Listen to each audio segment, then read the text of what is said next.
Votre nouvelle agence Riverain Tour intercontinentale parisienne est arrivée. Nous vous proposons des offres exclusives vers les Antilles avec 2 bagages de 23 kg et des facilités de paiement en 3 ou 4 fois. Attention, nouvelle offre limitée dans le temps au départ de Paris vers les Antilles ou des Antilles vers Paris pour des déplacements du 1er mai au 30 juin au prix de 606 € avec 2 bagages de 32 kg, voire conditions dans nos agences. Nous organisons des séjours complets comprenant les vols, l'hôtel ou l'hébergement chez l'habitant, des croisières, des circuits ainsi que des locations de voitures avec ou sans chauffeur. Pour tout renseignement, contactez l'agence Riverain Tour Intercontinentale au 16 rue Lamblardy, Paris 12e, métro Doménil, au 09 78 80 13 39. Martinique Actualité.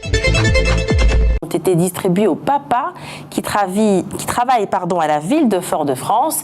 Il en avait été de même pour les mamans à l'occasion de la fête des mères. Au cours de la conférence de presse qu'il a tenue précipitamment vendredi matin après la fusillade qui s'est déroulée jeudi à Dillon, le maire de Fort-de-France, Didier Laguerre, accompagné de Steve Moreau, son adjoint en charge de la sécurité, a insisté sur 2 points. Le premier, c'est que, selon lui, la criminalité qui s'aggrave en Martinique n'est pas le fait d'étrangers, mais de Martiniquais. Ce sont ces derniers, constitués en bandes, qui commanditent les crimes éventuellement commis par des étrangers. Le deuxième point sur lequel le maire de Fort-de-France a beaucoup insisté, c'est que l'État ne remplit pas correctement sa fonction de protection des citoyens de Martinique. De toute évidence, a affirmé Didier Laguerre, il ne prend pas les mesures nécessaires pour endiguer la véritable vague de criminalité qui submerge notre pays. Le maire de la ville de Fort-de-France réclame avec force le renfort de policiers venus de l'Hexagone. Il a fait remarquer à quel point la présence de 80 gendarmes du GIGN pendant 6 mois avait été efficace.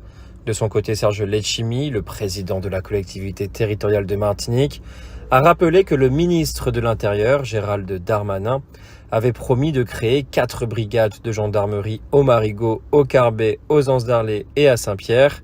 Cela nécessite la nomination de 30 gendarmes supplémentaires, mais il n'a rien vu venir.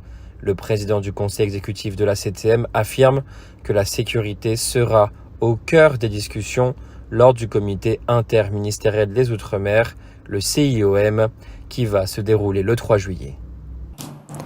Avant l'arrivée des colons en Martinique, il existait bien une culture amérindienne dont 200 élèves ont découvert les traces au parc de Vivey à l'occasion des Journées européennes de l'archéologie, une journée de recherche et ludique à la fois, organisée par la ville du Lorrain, l'Institut national de recherche archéologique préventive, et la DAC, la Direction régionale des affaires culturelles. Avec le soutien du gouvernement, le Sénat a adopté jeudi 15 juin, donc à l'unanimité, une proposition de loi socialiste afin de mieux prévenir les violences sexuelles à l'encontre des mineurs dans les clubs sportifs. Avec ce texte, qui doit encore être examiné par l'Assemblée nationale, le contrôle des antécédents des éducateurs sportifs deviendra annuel via la consultation du bulletin numéro 2 du casier judiciaire ainsi que du fichier judiciaire automatisé des auteurs d'infractions sexuelles ou violentes. Les présidents de clubs auront l'obligation de signaler au service de l'État les comportements à risque des éducateurs ou de toute personne en contact avec des mineurs sous peine de sanction. La ministre des Sports, Amélie Oudéa-Castéra, a rappelé la tolérance zéro et les actions entreprises ces dernières années. Une cellule ministérielle sur les violences sexuelles existe déjà et une convention nationale de prévention des violences dans le sport se réunit chaque année. La cellule a traité depuis mars 2020 plus de 900 dossiers pour des faits de violence, dont 90% à caractère sexuel, toutes disciplines sportives confondues. Un contrôle automatisé de l'honorabilité de toute personne, y compris bénévole, intervenant auprès de mineurs, a commencé l'année dernière dans la foulée de la loi d'août 2021 sur le respect des principes de la République, qui impose le recueil des identités complètes de ces personnes. Notons que les clubs seront également responsabilisés et une interdiction temporaire ou définitive d'exercer pourra être prononcée contre leurs dirigeants, par exemple, s'ils emploient un éducateur sportif sans avoir effectué de contrôle. Beaucoup d'observateurs font une liaison quasiment directe entre le chômage et la délinquance particulièrement violente que l'on constate depuis quelque temps en Martinique. Gare à la psychose, de très nombreux demandeurs d'emploi ne sombrent pas dans la délinquance. Rappelons qu'en Martinique, la notion même de chômage est différente de la définition officielle. Il existe ici de nombreux chômeurs qui en réalité travaillent à coup, si on peut dire, de job. Une vague d'arnaques dirigée contre les usagers des anciens permis de conduire sévit actuellement en France. Il faut y faire attention. Explication.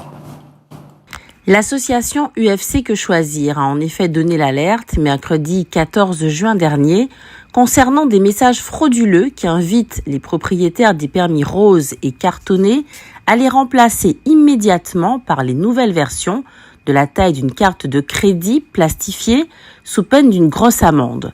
L'association de consommateurs met en garde contre ces SMS ou ces mails qui sont en réalité des tentatives de phishing visant à vous soutirer des informations personnelles ou de l'argent, voire à usurper votre identité en vous demandant une copie de votre permis de conduire.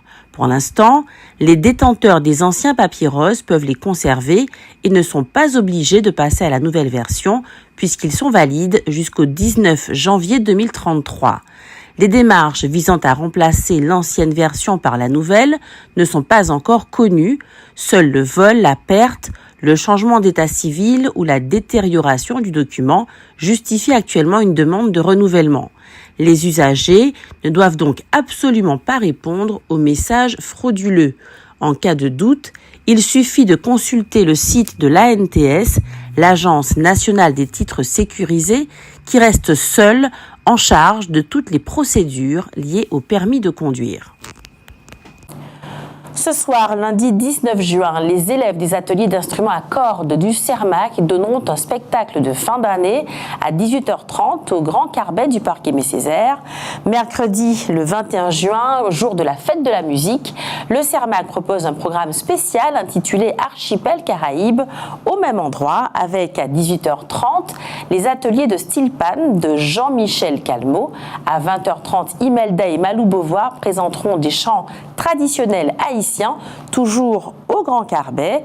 Et à 22h, dans l'allée des Tamariniers, les stagiaires du 16 Air Studio vont clôturer la soirée avec du reggae. C'est aujourd'hui, lundi 19 juin, que commence officiellement la saison cyclonique. Elle va continuer jusqu'au mois de novembre prochain. Il est demandé à tous de prendre les précautions nécessaires, notamment les élagages et puis aussi un renforcement des toits en tôle. Gouvernement et organisations environnementales se tournent désormais vers la Cour de justice internationale des Nations Unies pour qu'elle intervienne en matière de changement climatique. L'objectif de la saisine de la Cour internationale de justice est de faire en sorte que les États, mais aussi les entreprises, respectent les lois et les accords existants en matière de changement climatique et de protection environnementale. Or, seules les actions en justice introduites à l'échelle internationale sont susceptibles d'aboutir à un résultat dans ce domaine. De fait, selon les scientifiques, les accords qui existent ne sont pas suffisamment ambitieux pour permettre de repousser les pires catastrophes climatiques et on constate en outre que de nombreux pays ne respectent pas leurs engagements. Des groupes d'activistes, pour la plupart de pays du Sud qui sont déjà confrontés à la réalité du changement climatique, ont donc décidé d'adopter une nouvelle approche. Leur argumentation repose sur le constat que les problèmes liés au changement climatique sont en réalité des problèmes de respect des droits humains à part entière. Ainsi, l'une des plaintes déposées concerne un barrage construit dans une région isolée de la Patagonie, dans le sud de l'Argentine. Il s'agit d'un projet réalisé par la Chine dans le cadre de sa nouvelle route de la soie. Mais la façon dont ont été réalisées les études d'impact environnemental de l'ouvrage est loin d'avoir convaincu les organisations environnementalistes qui se sont penchées sur le projet, ni le peuple indigène Mapuche qui vit dans la région. Or, il se trouve qu'un dossier concernant le respect des droits de l'homme par la Chine doit être examiné cette année par l'ONU. Donc, si les plaignants parviennent à convaincre la Cour que la Chine ne respecte pas, dans ce cas, les droits humains, Cela pourrait entraîner une appréciation négative de la part de l'ONU sur le dossier chinois. Cette exposition négative sous les projecteurs internationaux pourrait pousser la Chine, mais aussi les autres États, à respecter leurs obligations en matière environnementale. Une seconde affaire a été portée devant la Cour par le Vanuatu et d'autres États insulaires du Pacifique. Ils veulent que la Cour internationale dise clairement si les États sont ou non dans l'obligation d'agir pour prévenir les effets néfastes du changement climatique. C'est en effet l'existence même de ces îles qui est menacée par l'élévation du niveau de la mer. Ajoutons que la Cour internationale a déjà eu à connaître de sujets liés à l'environnement, mais c'est la première fois qu'elle est saisie à propos du changement climatique mondial. Sa réponse pourrait représenter un précédent qui pousserait les gouvernements et les organisations environnementales ou autres à mener des actions en justice pour enjoindre les États à respecter leurs engagements en matière de climat. Tout en sachant que, quelle que soit la réponse de la Cour, il sera très difficile de forcer un État à prendre les mesures nécessaires. La ville du Lorrain convie les diplômés du CAP au BTS à participer à une fête organisée en leur honneur le mercredi 12 juillet de 15h à 21h. Les inscriptions sont obligatoires sur place auprès du service communication ou sur le site internet de la commune. La France et les Pays-Bas ont décidé de renforcer leur coopération dans l'île de Saint-Martin en matière d'opérations maritimes et de lutte contre la drogue en échangeant des informations relatives au trafic de stupéfiants et autres. Les deux États, dont chacun possède une partie de l'île, entendent également renforcer la coopération policière pour améliorer la sécurité intérieure et lutter contre la criminalité migratoire. Les parties rappellent leur engagement commun à lutter contre la fraude et l'évasion fiscale et expriment leur volonté de lutter contre tous les types de fraude sociale. Elles ont également pour ambition de partager les ressources dans les domaines de l'éducation, de la culture, de la jeunesse, du sport et des arts, notamment grâce à l'utilisation réciproque d'installations sportives et récréatives. Enfin, elles conviennent d'explorer mutuellement les possibilités d'améliorer l'accès au financement de l'UE. Serge Letchimy, le président de la collectivité territoriale de Martinique, a rappelé que le ministre de l'Intérieur, Gérald Darmanin, avait promis de créer 4 brigades de gendarmerie au Marigot, au Carbet, aux Anses d'Arlet et à Saint-Pierre. Cela nécessite la nomination de 30 gendarmes supplémentaires, mais il n'a rien vu venir. Le président du conseil exécutif de la CTM affirme que la sécurité sera au cœur des discussions lors du comité interministériel des Outre-mer qui va se dérouler le 3 juillet prochain. ONews Radio sur outremernews.fr.